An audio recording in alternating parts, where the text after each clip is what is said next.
ధ్రువరాటి గారిని చాలామంది ముద్దుగా జర్మన్ షెపర్డ్ అని పిలుచుకుంటారు.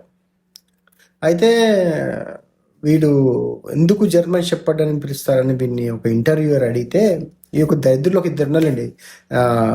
దేశభక్త్ అని ఒక యూట్యూబరు, వీడు కలిసి ఒక బ్రాడ్కాస్ట్ చేశారు. వాడు వీడిని క్వశ్చన్ అంటే, వీడి రెండు ఒకటే కేటగిరీకి చెందిన యానిమల్స్. ఓకే, వాడు వీడిని అడిగి వీడి ఆన్సర్ ఏం చెప్పాడంటే, సుభాష్ చంద్రబోస్ గారు కూడా జర్మనీలోనే ఉన్నారు, జర్మనీ అమ్మాయిని పెళ్లి చేసుకున్నారు, మరి మీరు సుభాష్ చంద్రబోస్ గారిని కూడా ఇలాగే పిలుస్తారని అడుగుతున్నాడు. సుభాష్ చంద్రబోస్ గారు ఎక్కడా, నువ్వెక్కడరా? నీకు నువ్వు సుభాష్ చంద్రబోస్ అనుకుంటే సరిపోతుందా? జనాలు నిన్ను కన్సిడర్ చేయాలి. నీకు 16 మిలియన్స్ ఫాలోవర్స్ ఉన్నారా. 2014 నుంచి నువ్వు మొత్తుకుంటూనే ఉన్నావు బీజేపీ గురించి.